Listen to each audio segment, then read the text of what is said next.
नमस्कार दोस्तों, Kapra fin hub में आपका स्वागत है। आज हम लोग डिस्कस करेंगे future market. This course is the course structure is designed for the Indian from the Indian context, focusing on the national stock exchange NSE and Bombay stock exchange BSE। Right now आप देख रहे होंगे left side पे spot chart है और right side पे futures chart है। जो फ्यूचर की वैल्यूएशन है वो स्पॉट के ऊपर से डिराइव की जाती है। Now as we go ahead, first of all मन में क्वेश्चन आता है भाई फ्यूचर FNO एग्जिस्ट क्यों करता है, why, what is the reason. So the basic जो रीज़न, उसका पहला रीज़न है वो है हेजिंग के लिए। It's a kind of insurance. मान लीजिए कि आपके पास रिलायंस के 100 शेयर है, you hold 100 shares of Reliance, और आपको लग रहा है कि मार्केट क्रैश हो सकती है, बट आपको रिलायंस के शेयर बेचने भी नहीं है। तो उस कंडीशन में आप क्या करेंगे, आप हेज करेंगे। हेज मतलब उस पोजीशन को आप ऐसे मैनेज करेंगे, सामने कुछ परचेज या सेल करके, जिससे कि आपके जो रिलायंस के शेयर है वो 100% लॉस में न चले जाए। What you can do is that, इधर आप पुट ऑप्शन को बाय करेंगे या तो फ्यूचर को आप सेल करेंगे, ये पोटेंशियल जो लॉसेस होने के चांसेस है उसको कम करने के लिए। तो हेजिंग एक बहुत इंपॉर्टेंट चीज़ है। बेसिकली इसका जो FNO का जो जन्म हुआ था वो हेजिंग के इंटेंशन से ही हुआ था। इसमें हम लोग सेकंड जो यूज़ होता है वो स्पेकुलेशन। तो इफ़ यू थिंक, अगर आपको लगता है मान लीजिए कि फ्यूचर में निफ्टी राइज कर सकता है, तो आप पूरा पैसा न लगा के कुछ मार्जिन मनी देकर 10-12% आप उसको होल्ड कर सकते हैं निफ्टी के लॉट को, ताकि वो भविष्य में आपको फ़ायदा दे। वो स्पेकुलेशन है, इट कैन हैपन। वो होगा ऐसा ज़रूरी नहीं, बट कैन हैपन। इसमें टर्मिनोलॉजी हमें जानना ज़रूरी है। हम कोई भी काम करते हैं, there is a lingo of the word. Lingo का मतलब होता है उसके इंपॉर्टेंट शब्द, जिससे हम लोग उस चीज़ को हम समझ सकते हैं। Now the first word that you need to understand is lot size. आए दिन आप लोगों को देखते होंगे कि मैंने 10 लॉट लिए थे, मुझे इतना फ़ायदा हुआ, मैंने 20 लॉट लिए थे, मुझे इतना नुकसान हुआ। Now what does this lot size means. Lot size का मतलब होता है you have to buy certain number of shares of a particular stock in if you want to trade in future. अगर आपको फ्यूचर में काम करना है तो आपको कुछ एक लॉट में जो फिक्स शेयर्स होते हैं वो आपको लेना पड़ेगा। निफ्टी का फिलहाल जो लॉट है वो 65 का है। तो अगर आप निफ्टी लेते हैं तो उसमें निफ्टी के 65 कंपोनेंट, 65 लॉट्स मतलब उसके शेयर्स आते हैं। तो ये लॉट साइज हो जाती है। इसमें आप कैश सेगमेंट में आप स्टॉक में एक शेयर भी आप ले सकते हैं, but in futures you have to buy lot. अब इसमें जो होता है इसकी एक्सपायरी होती है। FNO में एक्सपायरी होती है। एक्सपायरी का मतलब होता है वो जो आपकी जो FNO है, जो फ्यूचर ऑप्शंस जो भी आपके हैं, वह एक फिक्स टाइम पे उसकी वैल्यू 0 हो जाती है।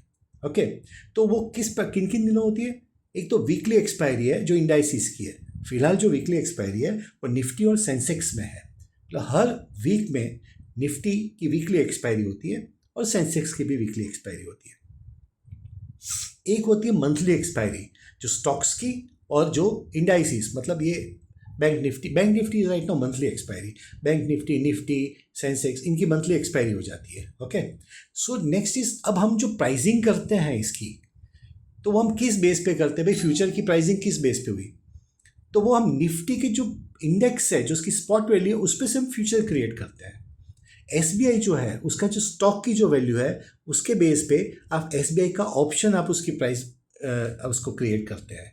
सो ये बेसिक होता है इसलिए हम इसको डेराइवेटिव्स बोलते हैं। They are derived from certain assets, therefore they are known as डेराइवेटिव्स।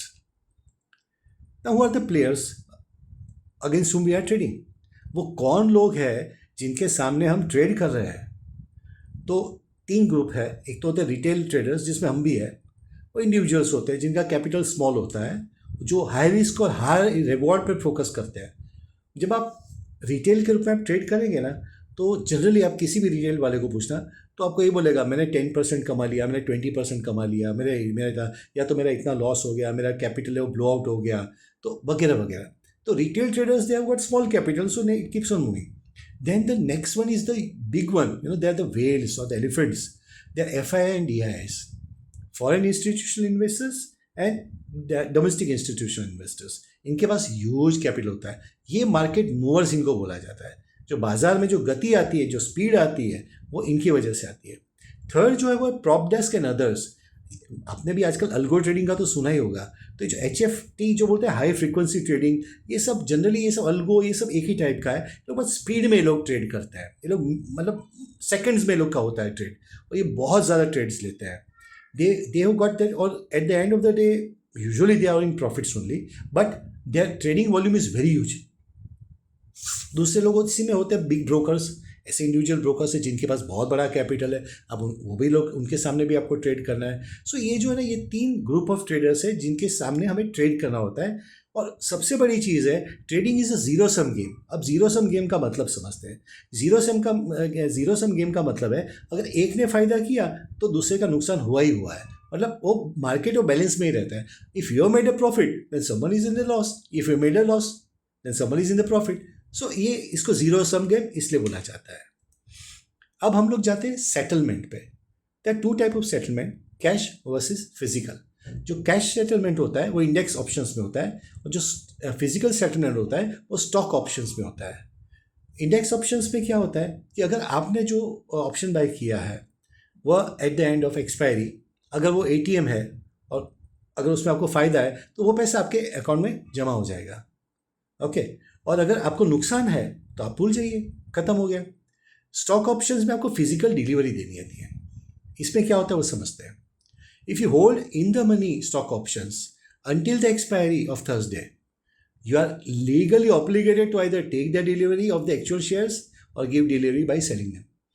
देखिए, अगर आपके पास स्टॉक ऑप्शन है और आपने उसको, मान लीजिए कि आपने बाय करने की इरादे से लिया है, तो जब एक्सपायरी आएगी तब आपको उसको परचेज करना ही पड़ेगा। यही कारण है कि ज़्यादातर ट्रेडर, रिटेल ट्रेडर्स होते हैं, वो स्टॉक पोजीशंस जो ऑप्शन की होती है वो क्लोज कर देते हैं एक्सपायरी के दिन। दे डोंट गो अहेड, लोग फटाफट वो लोग क्लोज करके आगे निकल जाते हैं, क्योंकि उनको फिजिकल डिलीवरी के ट्रैप में नहीं फंसना है। Because it requires huge amount of money, capital बहुत चाहिए उसमें। ना व्हेन वी ट्रेड, जब हम कभी भी कुछ भी, फॉर एग्जांपल हम कहीं से परचेज करते हैं तो उसमें टैक्सेस नीचे लग के आते हैं। तो सिमिलरली जो स्टॉक ट्रेडिंग, F&O ट्रेडिंग है, उसमें भी आपको टैक्सेस तो देने ही पड़ेंगे। There are certain hidden charges, और समझ लीजिए ऐसे चार्जेस है जो आपकी कॉस्ट को बढ़ा देते हैं। Late us understand them. The first is the very common is brokerage. No need to explain it more. Brokerage is something कि भाई वो आप जो, जैसे कोई भी ब्रोकर हाउस के थ्रू आप बाय एंड सेल करते हैं तो आपको उसको ब्रोकरेज देनी पड़ेगी। तो जनरली फॉर F&O 20 रुपीज़ आपका लॉट ऑप्शंस में चलता है, हर एक अलग अलग होता है। तो इसमें 20 rupees usually is a normal norm है। उसके अलावा टैक्सेस क्या होते हैं वो देखते हैं। एक है STT, securities transaction tax. Recently the budget, अभी अभी जो इस साल बजट हुआ 26 में, उसमें सिक्योरिटी ट्रांजैक्शन टैक्स बढ़ा दिया गया। The intention was, it has been said by the people of the market that आजकल लोग ऑप्शंस में बहुत गैम्बलिंग करने लगे हैं, and lakhs of crore rupees लोगों ने गंवा दिए हैं। After the lockdown, that is corona, people have lost huge amount of their capital.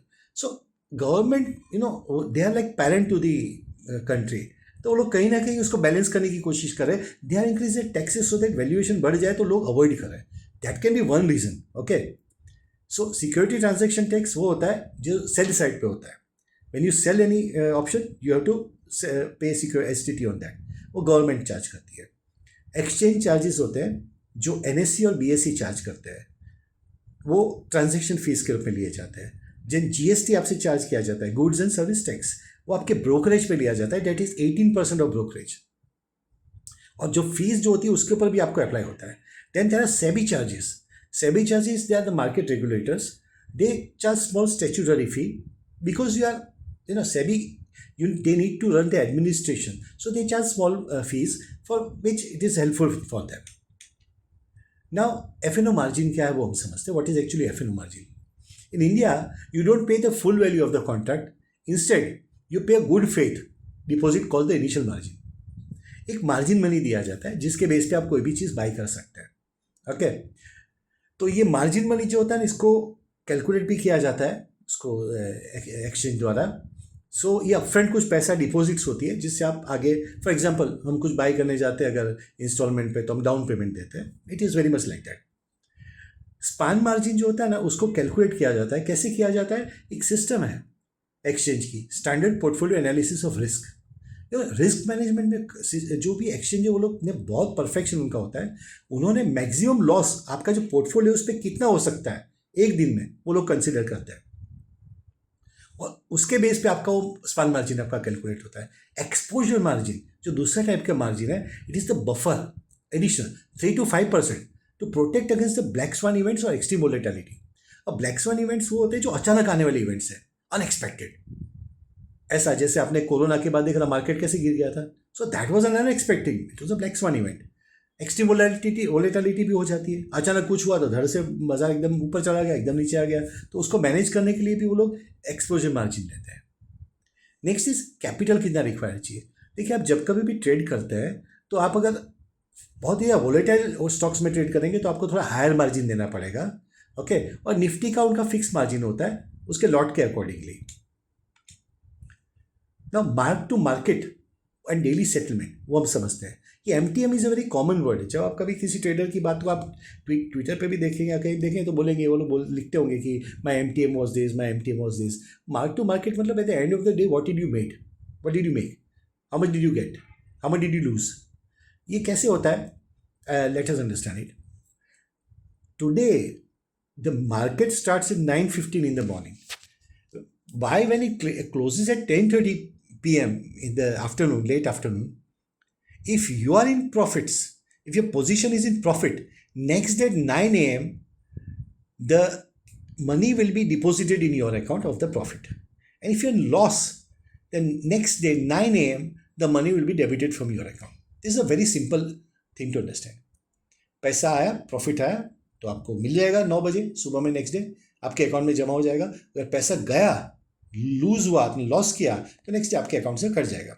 Now important thing, कभी कभी ऐसा होता है कि जो मार्जिन कॉल है उसको भी वो लोग को मेंटेन करना पड़ता है, उसको फोर्स लॉस बोलते हैं। आपने अपने कैपिटल से ज़्यादा अगर आपको लॉस होने लगा या उसके काफ़ी आप अंदर तक चला गया लॉस, तो ऑटोमेटिकली वो लोग पोजीशन क्लोज कर देते हैं। यस, तो वो जो है वो that is an force closing, वो भी किया जाता है। So MTM is how much you made और how much you lost. Now we go down to spot versus future prices. इसका बेसिस क्या है? कोई भी चीज़ की प्राइसिंग जो फ्यूचर में होती है वो किसी स्पॉट के ऊपर होती है, ओके। हम उसको समझते हैं। बेसिस क्या है पहले हम वो समझ लेंगे, और हम मार्केट के सिग्नल्स को पहले समझेंगे what it happens. A future almost never trades at the same price as spot, this is called the basis. जो फ्यूचर है ना वो कभी भी स्पॉट की वैल्यू पे वो कभी भी ट्रेड नहीं होगा, कभी उस पर नहीं होगा। तो वो जो डिफरेंस है दोनों के बीच में, प्राइस स्पॉट और फ्यूचर के बीच में, उसको बेसिस कहा जाता है। अब कॉस्ट ऑफ कैरी क्या है? ये जो है ये कॉस्ट है। अगर हम फ्यूचर को, अगर हम एसेट को एक्सपायरी तक अगर हम होल्ड करना चाहते हैं उस चीज़ को, तो हमें उसके लिए कुछ कॉस्ट ऑफ कैरी देना पड़ेगा। वो होता है spot price plus cost of carry minus dividends. Dividends वो होते हैं जो कंपनी प्रॉफिट्स में से हिस्सा देने वाली होती है, ओके। ये होती है कॉस्ट ऑफ कैरी। अब मार्केट सिग्नल्स क्या वो समझते हैं। एक है कंटेंगो, ओके। इसमें ये बहुत नॉर्मल पोजीशन सिचुएशन होती है। फ्यूचर और स्पॉट, जब फ्यूचर की वैल्यू स्पॉट से ज़्यादा होती है वो एक हेल्दी और बुलिश आउटलुक बताता है।